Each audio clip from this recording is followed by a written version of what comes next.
हाँ, ऐसे कुछ नहीं।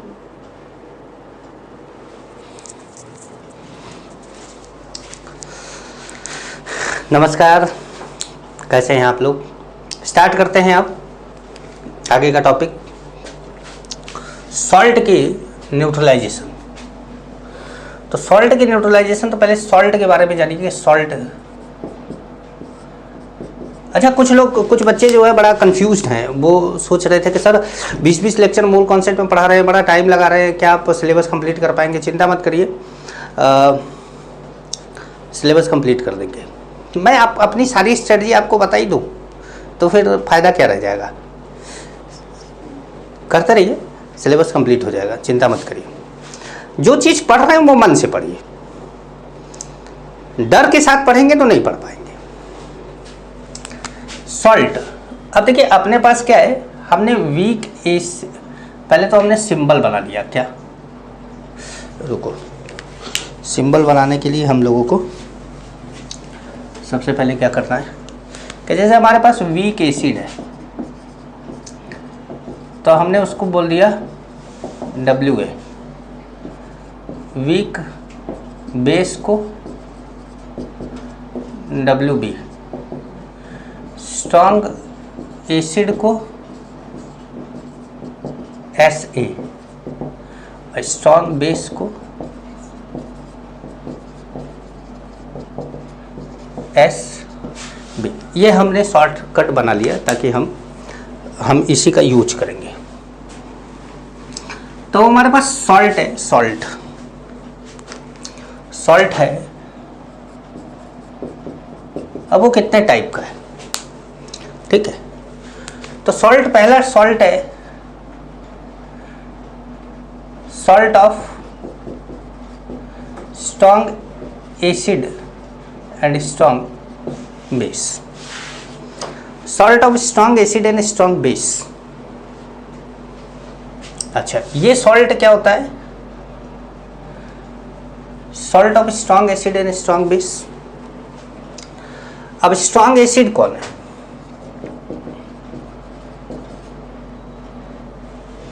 फिर हमने बड़ा क्यों लिखा जब हमने शॉर्टकट बना लिया है। तो स्ट्रॉन्ग बेस, कुछ स्ट्रॉन्ग एसिड के स्ट्रॉन्ग बेस की बात करते हैं, जैसे HCl, HBr, HI, H2SO4, HClO4।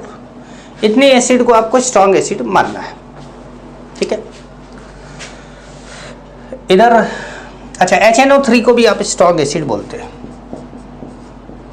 HNO3 को भी आप स्ट्रॉन्ग एसिड बोलते हैं। Strong base NaOH, KOH, CSOH,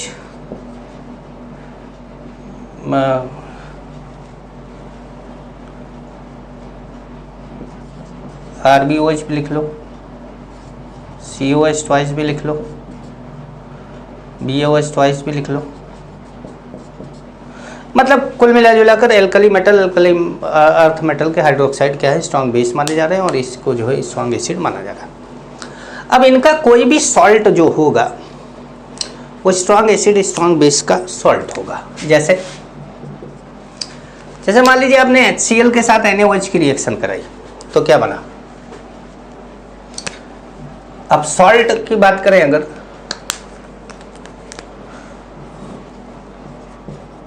salt of strong acid and strong base, salt की बात करें, कुछ एग्जांपल ले लें। तो ऐसे HCl को इन सबसे रिएक्ट करा दो, NaCl, KCl, CSCl, RbCl, CaCl2, BaCl2। चलो HCl को सबसे रिएक्ट करा दिया।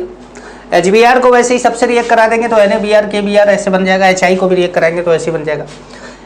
अच्छा, H2SO4 को रिएक्ट कराएंगे तो Na2SO4, K2SO4, RbSO4, CS2SO4, CaSO4, BaSO4, ये सब क्या है, स्ट्रॉन्ग एसिड स्ट्रॉन्ग बेस के सॉल्ट है। जैसे HClO4 है, NaClO4,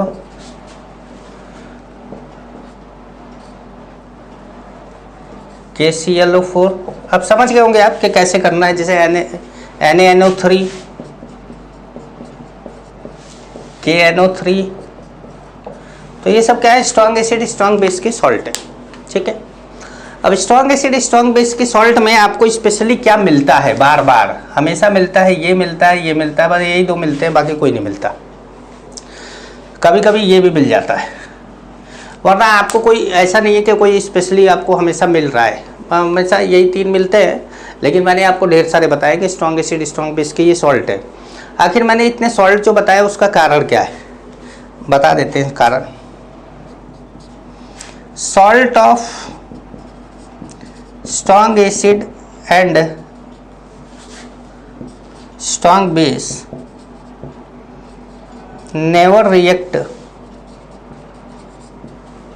never react further with any acid or base। Strong acid strong base के सॉल्ट किसी भी एसिड बेस से रिएक्ट नहीं करते। तो मतलब अगर आपको कहीं NaCl मिले तो NaCl को बोला जाए कि भाई NaCl है और उसको आप बोल रहे हैं कि HCl से रिएक्ट करा रहे, नहीं करेगा। H2SO4 से रिएक्ट करा, नहीं करेगा। तो वहाँ आप ये मान के चलेंगे कि स्ट्रॉन्ग एसिड स्ट्रॉन्ग बेस का salt never react further with any acid और बेस, किसी भी एसिड या बेस से रिएक्ट नहीं करता है। ये सब लिखते जाइएगा, लिखते जाइएगा। ठीक है, अब चलिए सेकंड लिखते हैं। Salt of weak acid and strong base. Salt of weak acid and strong base. तो अब हमको यहाँ पर वीक एसिड लेना होगा। अब हमने यहाँ पे वीक एसिड ले लिया, जैसे HCOOH, CH3COOH, COOH, इस कंपाउंड को बेंजोइक एसिड बोलते हैं। तो ऐसा कोई कंपाउंड जैसे जो वीक एसिड है, जैसे H2S भी क्या है, वीक एसिड है। H3PO4 भी क्या है, वीक एसिड है। H3PO3, H3PO2, ये सब क्या है, वीक एसिड है। तो ये वीक एसिड के सॉल्ट है, सॉरी वीक एसिड है, और ये क्या है, स्ट्रॉन्ग बेस है। चलो, तो अब हमने यहाँ पर ऐसे ले लिया, तीन बेस ले लेते। तो इतना ढेर सारा बेस ले लेंगे तो बनाना बड़ा मुश्किल हो जाएगा ना, तो तीन बेस ले लेते हैं। स्ट्रॉन्ग बेस तो आप जान ही गए हैं। तो अब आपको बताते हैं कि ये क्या बनाते हैं। तो अब आप इनमें से कुछ उठाएंगे, जैसे HCOOH आपने उठा लिया कुछ। अच्छा, एक और भी है, जैसे COOH, और एक है H2CO3, कार्बोनिक एसिड बोला जाता है इसको, ऑक्जेलिक एसिड बोला जाता है, ऑक्जेलिक, OXALIC, ऑक्जेलिक एसिड। और ये क्या है, कार्बोनिक एसिड है। ये सब क्या है, वीक एसिड है। बहुत से वीक एसिड है। हम लोग अभी यहाँ पर एसिड बेस नहीं पढ़ रहे हैं ऑर्गेनिक का, जब हम पढ़ेंगे तो और डिटेल में पढ़ेंगे, वहाँ पर सबकी वैल्यू के बारे में पढ़ेंगे, कौन स्ट्रांग है, कौन वीक है, कौन कितना वीक है, वीक में भी ज़्यादा वीक कौन है, कम वीक कौन है, ये सारी चीज़ें हम पढ़ने वाले होंगे। लेकिन अभी इस तरह की पढ़ाई को अगर हम स्टार्ट कर देते हैं तो शायद जैसा कि आप लोग कह रहे हैं कि 20-20 लेक्चर एक चैप्टर में चल रहा है, हो सकता है 150 लेक्चर एक चैप्टर में चलने लगे, और फिर आप की हालत और ख़राब हो सकती है। HCOONA, CH3COONA, COONA,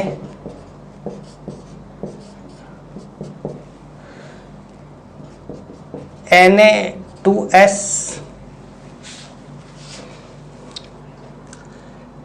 NaHS,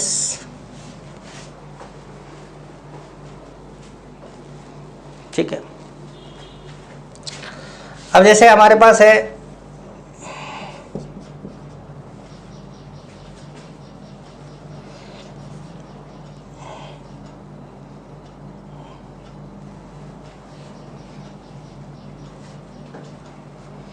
जैसे हमारे पास है Na3PO4, जैसे हमारे पास है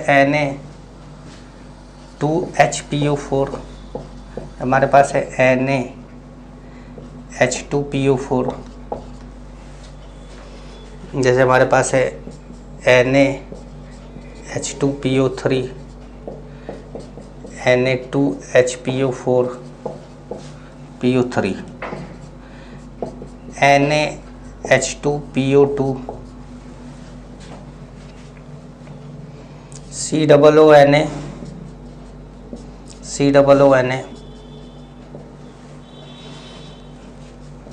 Na2CO3, NaHCO3। तो जहाँ 2 H है वहाँ पर, जहाँ पर ज़्यादा H निकलने की संभावना है वहाँ एक एक करके भी निकाला जा सकता है। तो ये देखिए मैंने अभी तक रिएक्ट कराया केवल Na से, फिर हम रिएक्ट करा दें K से तो हर जगह Na की जगह पे K आ जाएगा। उसी तरह से BA से रिएक्ट कराएंगे तो BA आ जाएगा। तो मेरा कहने का मतलब केवल इतना था कि हम सॉल्ट कैसे बनाएंगे ये जानकारी रहनी चाहिए आपको। अब ये सॉल्ट किससे रिएक्ट करेगा, ठीक है। तो these salts are further react with, मतलब these salts are further react with strong acid, weak acid। जैसे समझिए क्या होता है यहाँ पर मामला, जैसे साइकिल का टायर अगर आपका खराब होता है, दोनों टायर में से एक टायर आपका खराब होता है, पीछे का टायर आपका साइकिल का वीक है और आगे का टायर आपका स्ट्रांग है।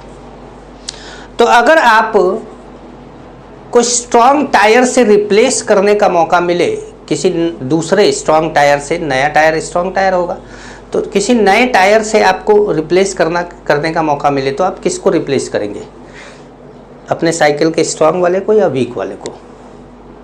तो आप बोलेंगे वीक वाले को सर, क्योंकि अगर वीक वाले को रिप्लेस कर देंगे तो अब हमारी साइकिल में दोनों स्ट्रांग हो जाएगा। That's the reason.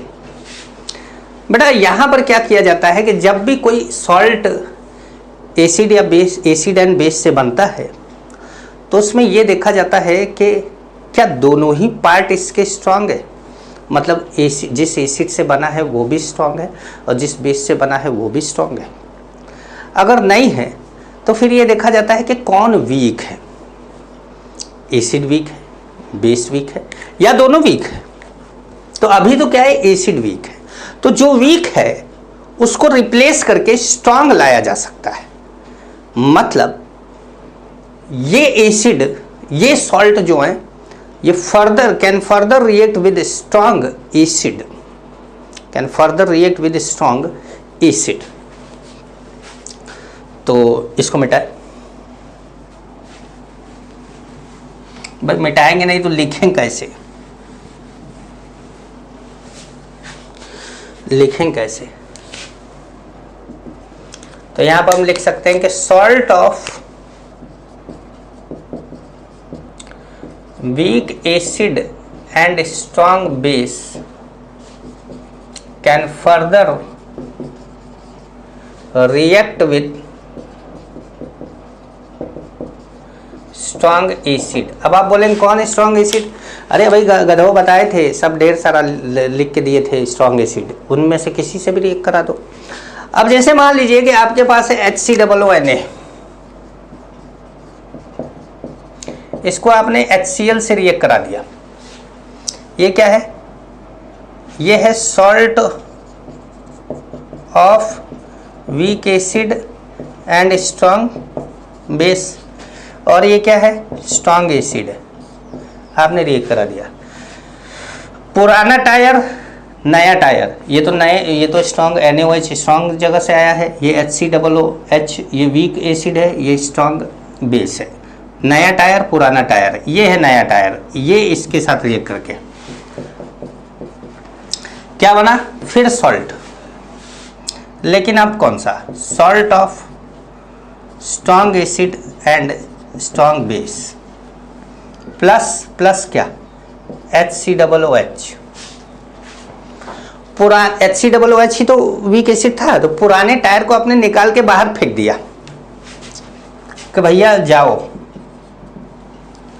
बाहर रहो, अब हमारे पास नई साइकिल बन गई है जिसमें एसिड का पार्ट भी स्ट्रांग है और बेस का पार्ट भी स्ट्रांग है। तो जब भी किसी वीक एसिड स्ट्रांग बेस के सॉल्ट को ये मौका मिलता है कि वो अपने वीक एसिड को वाले पार्ट को रिप्लेस करके स्ट्रांग एसिड वाला पार्ट ला सकता है तो वो लाता है, वो लाता है। तो कहने का मतलब है कि salt of weak acid and strong base can further react with strong acid. तो अब तो खतरनाक मोड़ पे आ गए आप। कैसे? आइए देखें। जैसे मान लीजिए कि आपके पास Na2HPO4 है, Na2HPO4 है, ये क्या है? सॉल्ट है। ये क्या है? एसिड है, क्योंकि इसके पास H+ है। और this salt can further react with strong acid. This salt can further react with strong acid. That means it also work as a base. Also work as base. क्योंकि भाई एसिड से react कौन करेगा? Salt तो react कर रहा है, लेकिन एसिड से रिएक्ट कौन करता है? बेस। तो एसिड से रिएक्ट करता है बेस। तो इसीलिए ये जो है, ये जो सॉल्ट है ये एसिड से रिएक्ट कर रहा है, इसलिए ये सॉल्ट भी है, साथ साथ इसको हम बोल सकते हैं कि ये बेस की तरह भी वर्क कर रहा है। तो ये देखो ढेर सारा। अब अगर आप इसको रिएक्ट कराते हैं, किसकी तरह रिएक्ट कराते हैं ये डिपेंड करता है। तो आइए जरा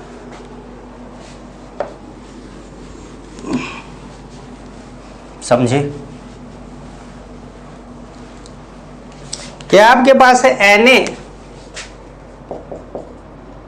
Na2HPO4,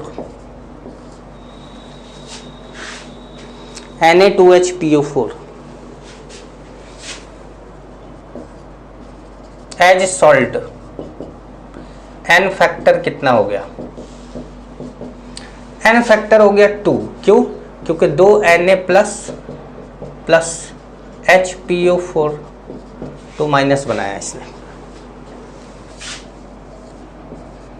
as acid N factor कितना हो गया? 1। क्यों? क्योंकि Na2HPO4 के पास क्या है? एक एसिडिक हाइड्रोजन है, एसिडिक हाइड्रोजन है। अच्छा, अब एज बेस तो एज बेस कैसे रिएक्ट करेगा भाई ये? तो अब जैसे मान लीजिए कि आपने Na2HPO4 है, इसको आपने HCl से रिएक्ट करा दिया, ठीक है।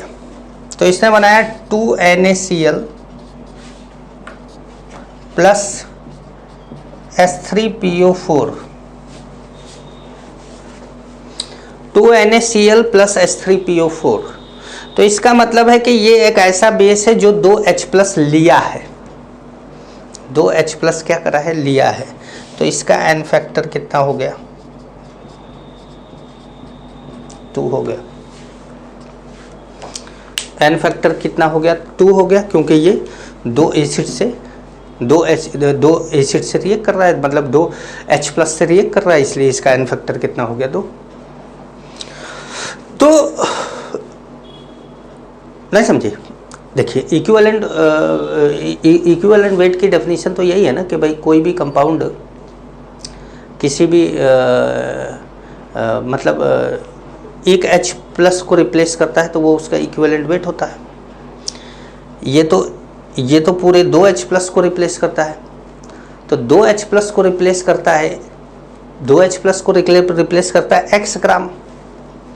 तो एक H+ को कितना रिप्लेस करेगा? X/2 ग्राम। तो X इसका मॉलिक्यूलर मास है, जिसमें आपने 2 से डिवाइड किया, तभी ना इक्विवेलेंट वेट आएगा। तो 2 से जो डिवाइड कर रहे हैं वो क्या हो गया, n फैक्टर हो गया। तो अभी अभी थोड़ी देर पहले मुझसे एक बच्ची ने पूछा था, साक्षी ने क्वेश्चन पूछा कि सर क्या ये एसिड है, क्या ये सॉल्ट, मतलब आपने बोला ये एसिड है, ये सॉल्ट है, क्या सर ये बेस भी है? तो मैंने बोला इंतजार कर ले अगले लेक्चर का। मतलब यार जब अभी तक नहीं पढ़ाया था तो कैसे बोल दे, हम तो सॉल्ट वाला स्टार्ट करने वाले हैं ना, स्टार्ट करने वाले थे, स्टार्ट किया। तो अब ये मान के चलिए कि वीक एसिड का सॉल्ट स्ट्रॉन्ग एसिड से रिएक्ट करेगा। अब जैसे यही है, अब इसको अगर आप यहां पर एज एसिड, तो आप Na2HPO4 को NaOH के साथ रिएक्ट करा देते तो ये क्या बना लेता, Na3PO4 प्लस H2O बनाता। तो यहाँ पर एक OH से रिएक्ट कर रहा है तो N फैक्टर कितना हो गया, 1 हो गया। भाई एक OH होगा तभी ना एक H देगा, N फैक्टर 1, N फैक्टर 2, 1, 2, अलग अलग N फैक्टर, अलग अलग कहानी।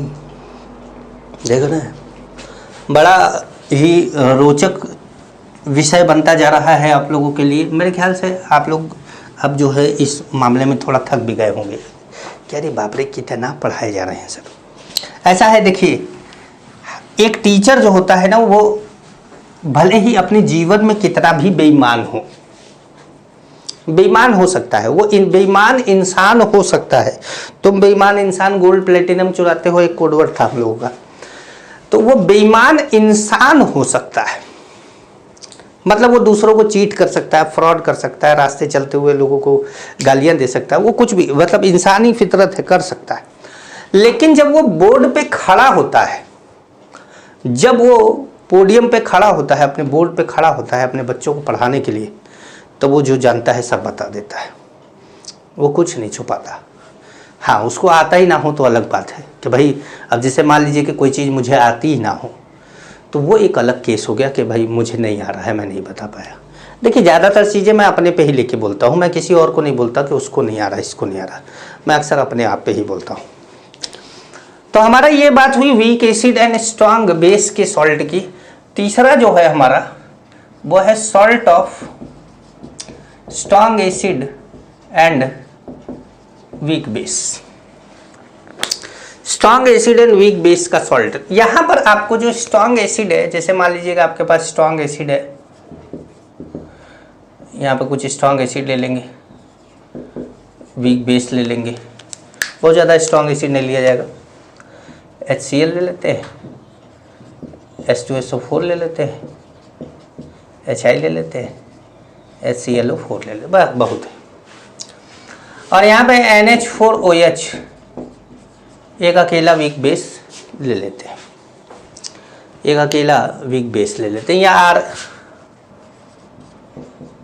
RNH2, लेकिन RNH2 भी रहने दीजिए, आप NH4OH ही रखिए। तो आपने एक अकेला बेस ले लिया, मैं रख देता हूं RNH2, आप भी लिख ही लीजिए, जब मैं लिख दिया तो आप भी लिख लीजिएगा, क्योंकि देखिए इस कमरे में अगर कोई आलसी है तो वो मैं हूं, उसके बाद आप लोग आलस करेंगे तो काम नहीं चलेगा। Salt of strong acid and weak base, salt of strong acid and weak base. तो अब जैसे NH4OH का HCl के साथ रिएक्शन क्या बनाया, NH4Cl, NH4 twice SO4,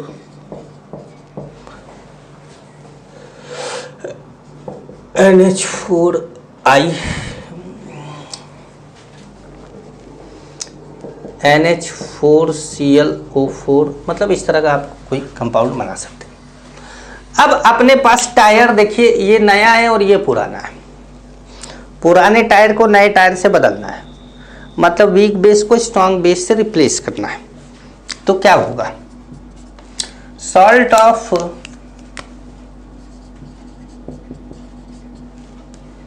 strong acid and weak base can further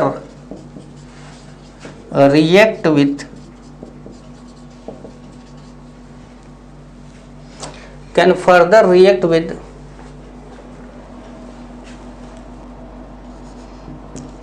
strong base. Salt of strong acid and weak base can further react with strong base. जैसे मान लीजिए कि आपने कोई ले लिया NH4Cl ले लिया, अब इसको आपने NaOH से रिएक्ट करा दिया, तो देखिए ये है HCl से आया हुआ, HCl स्ट्रांग है, ये नया टायर हो गया। ये है NH4OH से आया हुआ, NH4OH क्या है, वीक है, ये पुराना टायर हो गया। और ये अपने आप में स्ट्रांग बेस है ही, तो ये नया टायर है। नए टायर को नए टायर से जोड़ देना है, मतलब NaCl बना देना है, ठीक है। अब NaCl हटाने के बाद बचा क्या, पुराना टायर। पुराना टायर कौन है, वीक बेस। तो इस तरीके से क्या होगा कि बेस निकल जाएगा। तो हमेशा ध्यान रखिए कि इस तरह के एसिड या बेस, जो वीक एसिड स्ट्रांग बेस या वीक बेस स्ट्रांग एसिड के जो सॉल्ट होंगे वो रिएक्ट करते हैं, और रिएक्ट करते हैं तो उनका इसका मिलिक्युलेंट उसके बराबर, उसका मिलिक्युलेंट इसके बराबर, ऐसे करके करते हैं, ठीक है। तो अब जैसे एक और ले लें, चौथा वाला भी ले लें।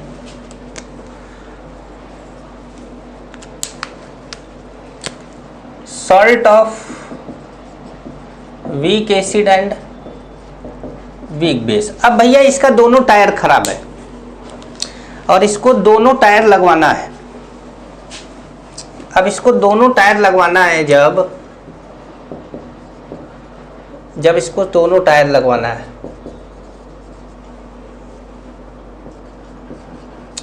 एक दो ले लेते हैं वीक एसिड। मैंने एक जगह पे लिखवा दिया है आपको, अब ज़रूरत नहीं है इतना सब लिखने की।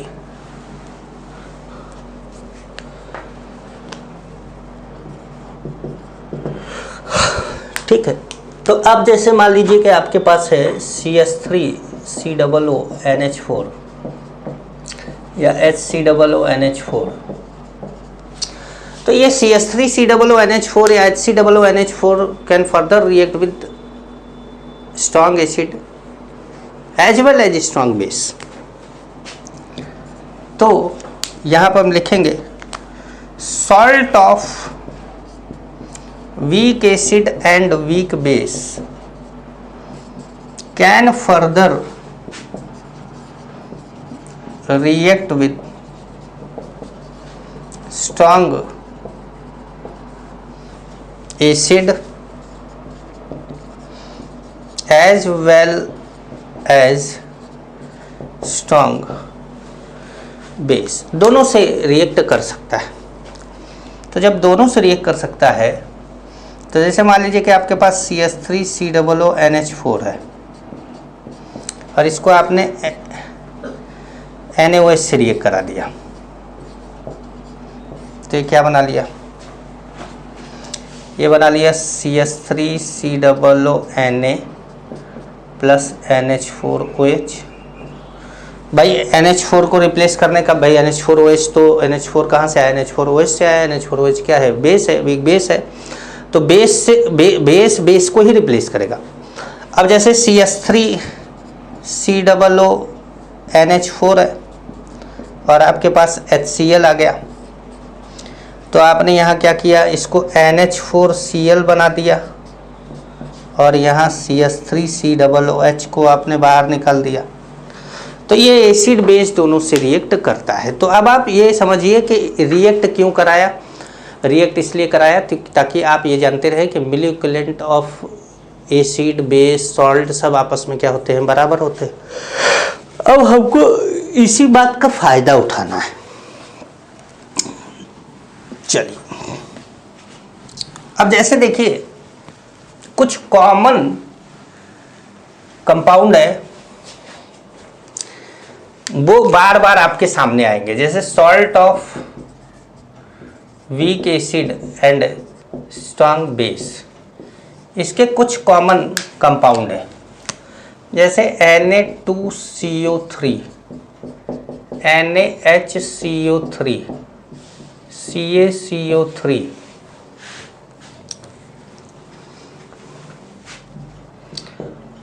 CS3, COONA। ये कुछ ऐसे कंपाउंड है जो आपके सामने बार बार आएंगे।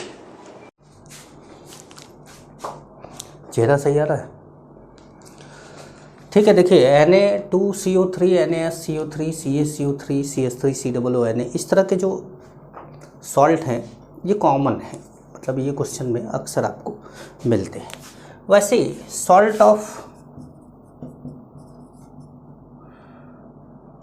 Week base and strong acid में जो कॉमन सॉल्ट है वो है NH4Cl, NH4 ट्वाइस SO4। ये दो सॉल्ट फिक्स हैं, कॉमन है, जो अक्सर आपको पूछे जाते हैं, तो ये बात का ध्यान रखना है। ठीक है, अब चलिए कुछ क्वेश्चन इस पे करते हैं। तो पहले आपको ये बता दें कि इन सब के इक्विवेलेंट वेट कैसे निकाले जाए, तो क्लियर कर लीजिएगा पहले। ठीक है, तो जैसे ये है Na2CO3, NaHCO3, CaCO3 और क्या था CS3COONA, NH4Cl, NH4 twice SO4। ठीक है, अब इनका जैसे इसका मॉलिक्यूलर वेट कितना है, तो E अगर निकालना है molecular weight, N factor equivalent weight. ठीक है, तो मॉलिक्यूलर वेट इसका 106 है और N फैक्टर है 2, इसका 84 है और N फैक्टर है 1। CaCO3 का 100 है और N फैक्टर है 2। CS3COONA का मॉलिक्यूलर मास निकालना पड़ेगा, जैसे CS3COO का है तो 59 है और सोडियम का 23 है तो 2 और 7 8 82 हो गया, और N फैक्टर कितना हो गया 1। NH4Cl का भी हमको निकालना ही पड़ेगा, क्योंकि मुझे सबका याद नहीं है, जैसे जिसका याद था मैंने लिख दिया। NH4Cl का 18 प्लस 35.5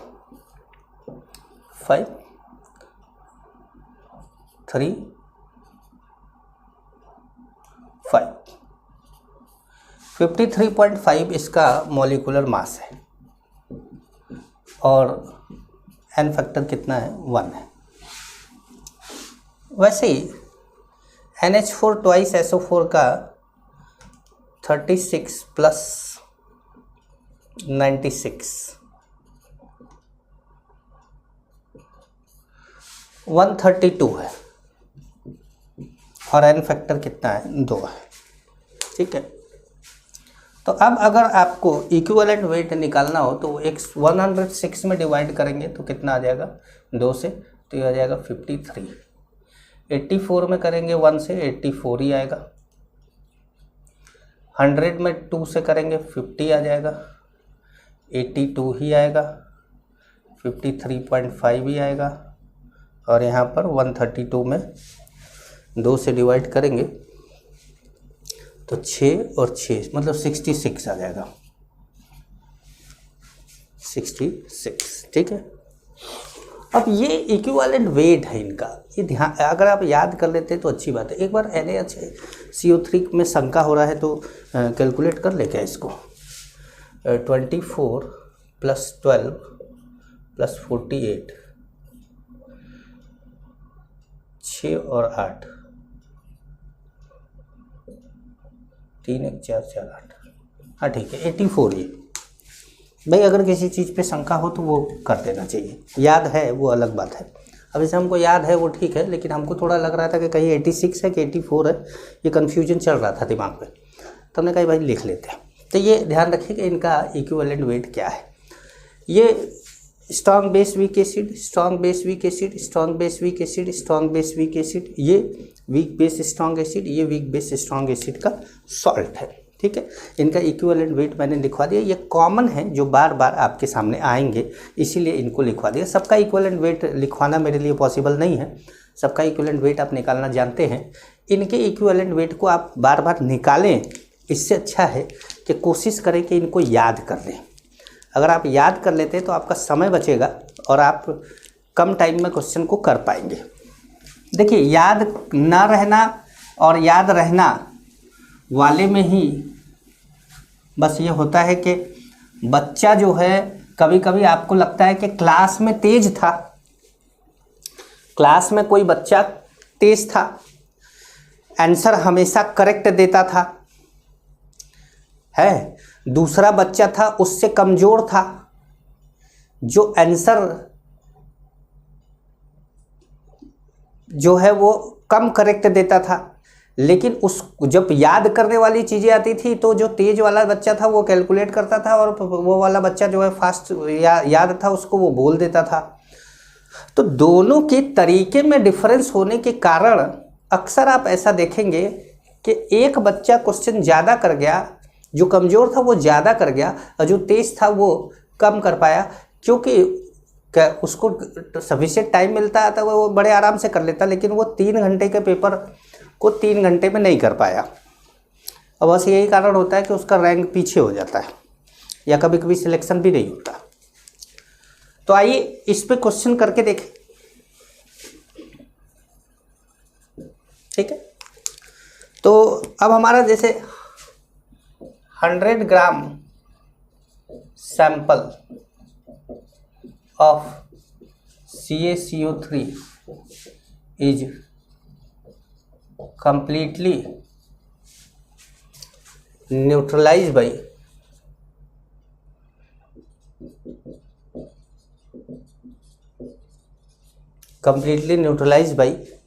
अब CaCO3 है तो स्ट्रॉन्ग बेस वीक एसिड का सॉल्ट है तो स्ट्रॉन्ग एसिड से न्यूट्रलाइज होगा, तो is completely neutralise by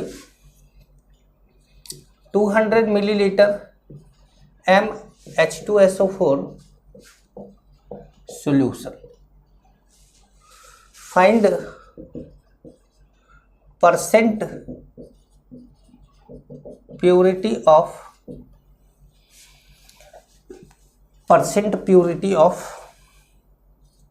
CaCO3, percent purity of CaCO3। तो आपने सॉल्यूशन लिखा।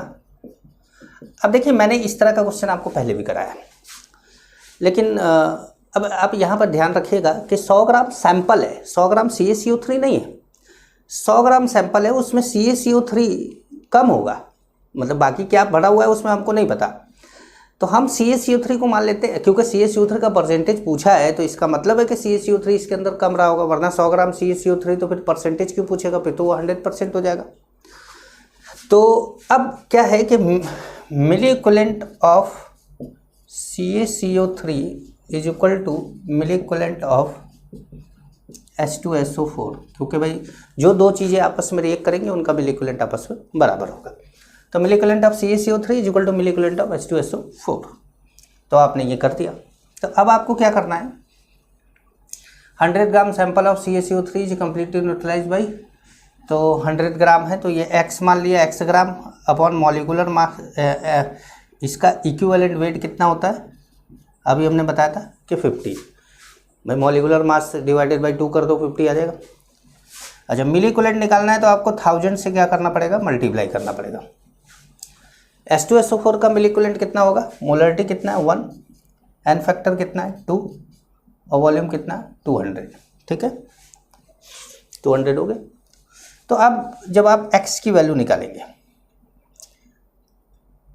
तो ये एक जीरो से एक जीरो कैंसिल और ये 2 जीरो से 2 जीरो कैंसिल, तो x इज इक्वल टू कितना हो जाएगा भाई, ये हो गया 4 और ये हो गया 5, तो इधर चला जाएगा तो कितना हो जाएगा 20 ग्राम, 20 ग्राम। ठीक है, अब देखो 100 में 20 ग्राम है, तो 100 में अगर कोई चीज़ निकाली जा रही है तो वो परसेंट भी है, तो परसेंट ऑफ CaCO3 कितना हो गया, वो भी कितना हो गया 20%। ठीक है, चलिए एक और क्वेश्चन किया जाए।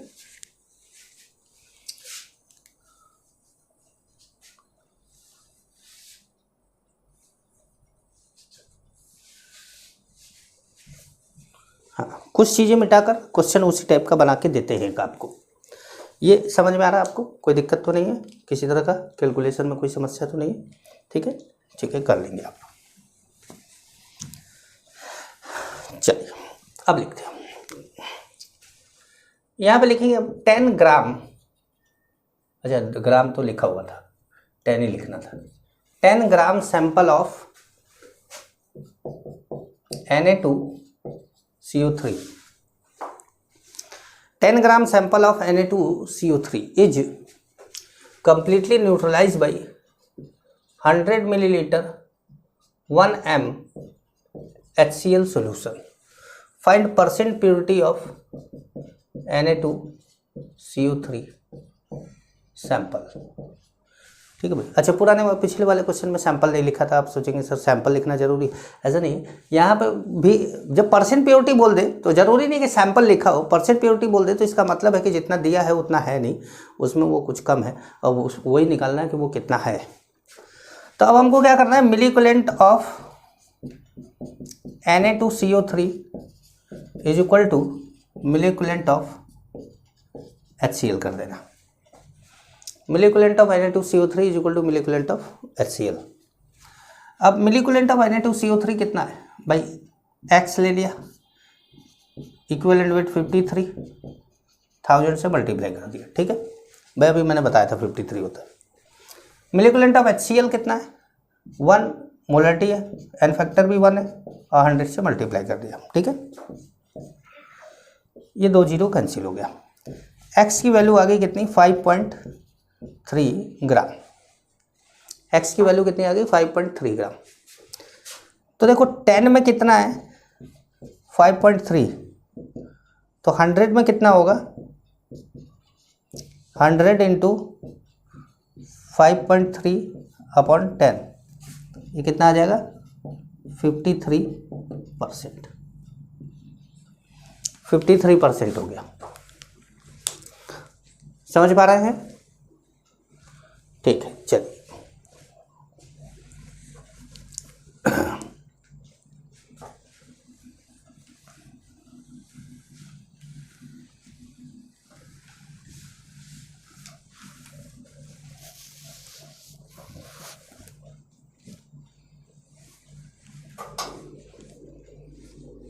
एक और ले ले। चलिए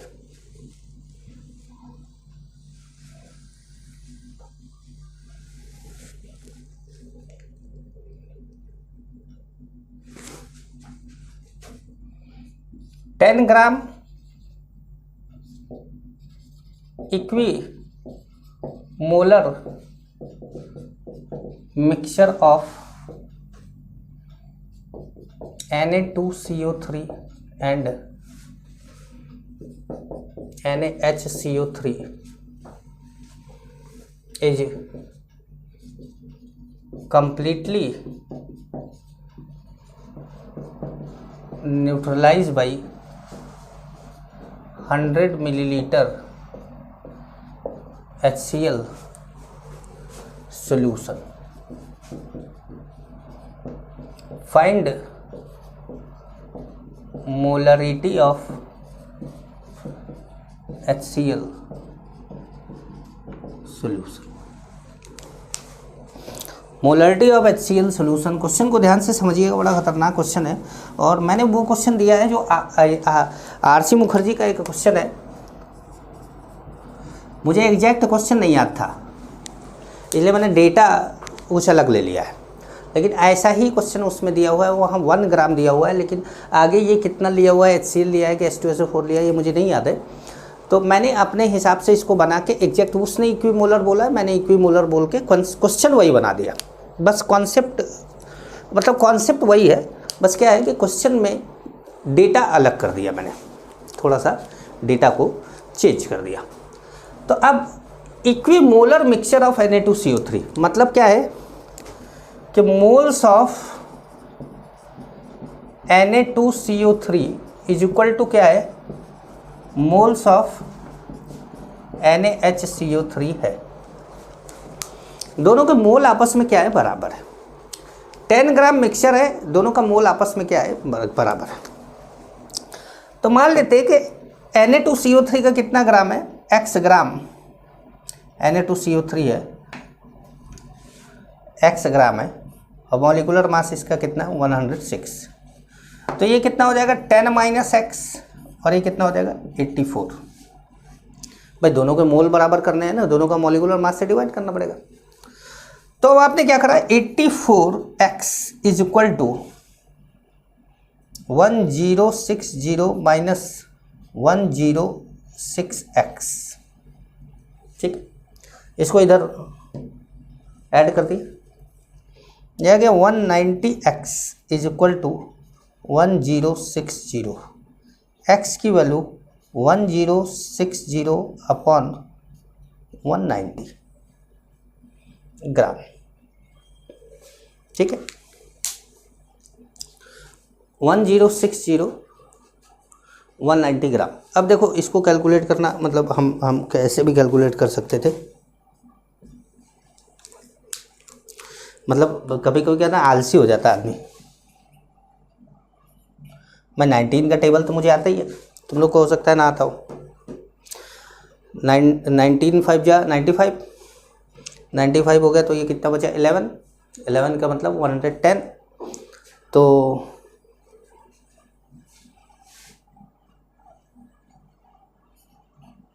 फिर 95, तो 110 में से 95 माइनस कर दिया तो कितना आ गया 15, और 15 का 150, तो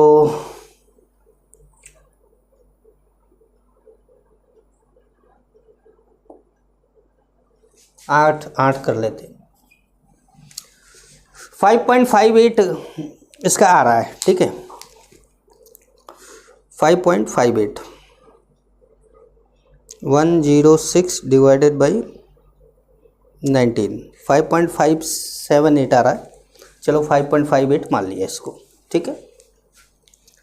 अब हमारा ये x की वैल्यू आ गई कि मतलब Na2CO3 कितना है, 5.58 ग्राम है, तो NaSCO3 कितना होगा, NaSCO3 कितना होगा, 10 में से 5.58 माइनस कर देंगे। तो चलिए पहले तो इसको मिटा देते हैं।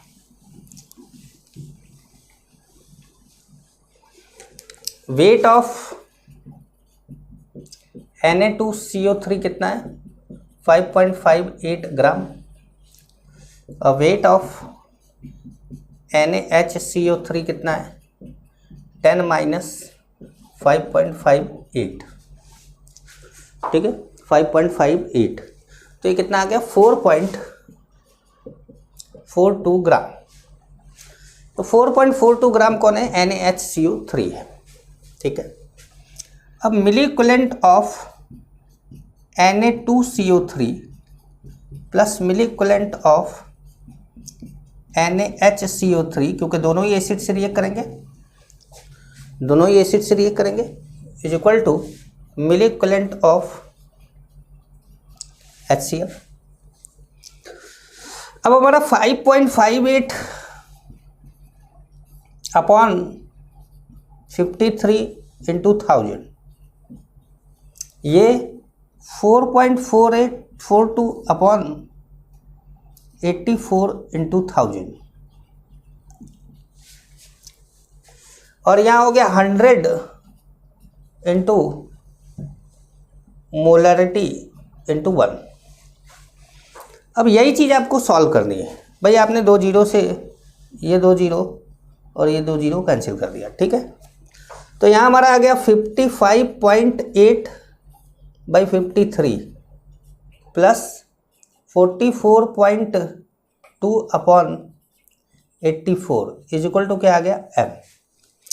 अब अगर हम यही कैलकुलेट कर लेते हैं 55.8 डिवाइडेड बाई 53 1.05 आ गया ये, ठीक है। और यहाँ आ गया 44.2 डिवाइडेड बाई 84, ये 0.52 आ गया, ठीक है। 0.526 है तो 0.53 ले लेते हैं। तो अब हमने इसको इसमें ऐड कर दिया तो ये कितना हो गया 8 हो गया और ये 5 हो गया, तो यहाँ पर आ गया 1.58। मोलरिटी कितना आ गया 1.58 किसका HCl का। तो ये क्वेश्चन था, मेरे ख्याल समझ में आएगा क्योंकि इतना तो लिखा है, इतना ही मिटा भी चुका हूँ मैं, तो इसलिए आप लोगों को क्लियर हो रहा होगा। चलिए आगे बढ़ते हैं। मेरे ख्याल से क्वेश्चन जो है जितना ज़्यादा मैं क्वेश्चन आपको सॉल्व करा दूंगा उतना क्या है कि आपकी प्रैक्टिस हो जाएगी, आप प्लस में रहेंगे कि सर ने प्रैक्टिस करा दी हमको, अब इस टाइप का क्वेश्चन आएगा तो हम कर लेंगे। और जब मैं आपको प्रैक्टिस नहीं कराऊंगा, जैसा कि हम लोग क्रैश कोर्स में ऐसा करते हैं कि भाई थ्योरी पढ़ा देते, प्रैक्टिस नहीं कराते, या एक दो क्वेश्चन की करा देते, या कुछ लोग अपने स्कूल कोचिंग में भी ऐसा करते हैं कि एक दो क्वेश्चन करा देते। जितना ज़्यादा प्रैक्टिस होता है उतना ज़्यादा मज़ा आता है, ठीक। चलिए एक क्वेश्चन और लिया जाए। मिक्सचर ऑफ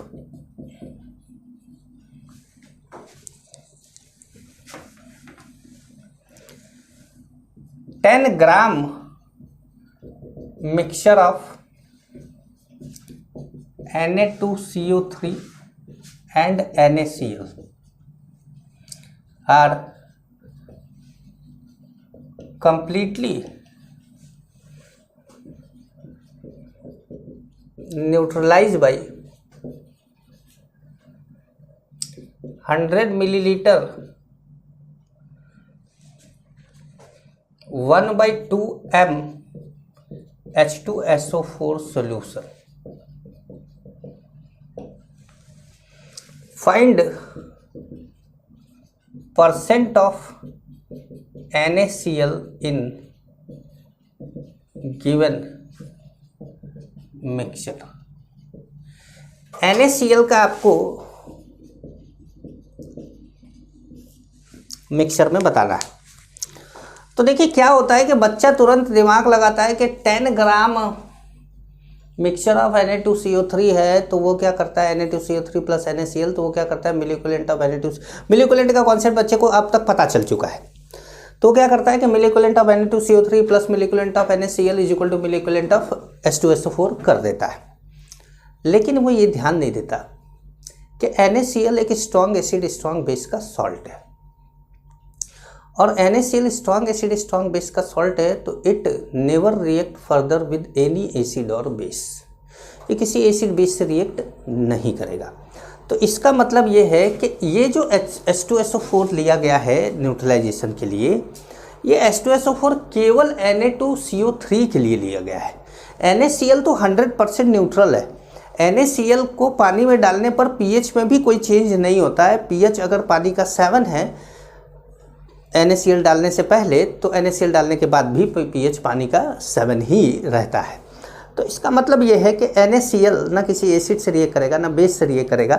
तो यहाँ मिलिकुलेंट ऑफ NaCl से आपको कोई मतलब नहीं है, यहाँ पर मतलब है केवल मिलिकुलेंट ऑफ Na2CO3। बस जो रिएक्ट करेगा उसी का ना मिलिकुलेंट आपस में बराबर करेंगे। तो milliequivalent of Na2CO3 is equal to होगा मिलिकुलेंट ऑफ H2SO4, ठीक है। अब milliequivalent of Na2CO3 is equal to milliequivalent of H2SO4। Na2CO3 क्या है, H2SO4 क्या है। Na2CO3 हमारा x ग्राम ले लिया, 53 मॉलिकुलर मास, 1000 से आपने मल्टीप्लाई कर दिया। H2SO4 मोलरिटी कितना 1/2, एन फैक्टर कितना 2, वॉल्यूम कितना 100, ये 2 से 2 कैंसिल, ये 2 जीरो से 2 जीरो कैंसिल, x की वैल्यू कितनी आ गई 53। ठीक है, तो x कौन है, वेट ऑफ Na2CO3 कितना हो गया 5.3 ग्राम। तो वेट ऑफ NaCl कितना हो जाएगा 10 माइनस 5.3 दैट इज 4.7 ग्राम। ठीक है, अब परसेंट ऑफ NaCl कैसे आएगा, परसेंट ऑफ NaCl भाई 4.7 अपॉन टोटल कितना था 10 इंटू कितना 100 और ये आ गया कितना 47%। अब मान लीजिए आपको Na2CO3 का परसेंट पूछा होता तो वो 53% आता, वो कितना 47% है। ठीक है, तो ऐसे जब जैसे अभी मैंने आपको थोड़ी देर पहले Na2CO3 NaCO3 दोनों का मिक्सचर दिया था, तो वो दोनों रिएक्ट कर रहे थे, वो दोनों एसिड से रिएक्ट करते थे, इसलिए दोनों के मोलिक्यूलेंट को ऐड किया था। यहाँ पे दोनों में से एक ही रिएक्ट करता है, तो फिर दोनों के मोलिक्यूलेंट को ऐड नहीं कर सकते। समझ गए? तो चलिए एक और क्वेश्चन किया जाए इसी टाइप का।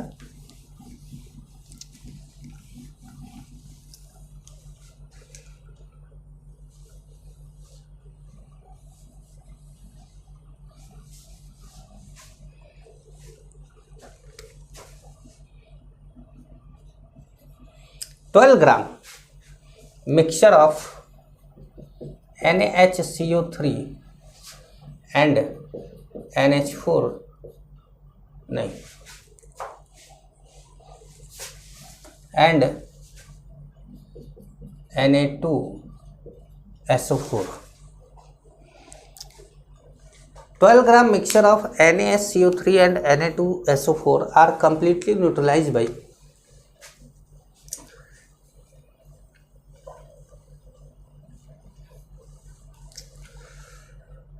100 milliliter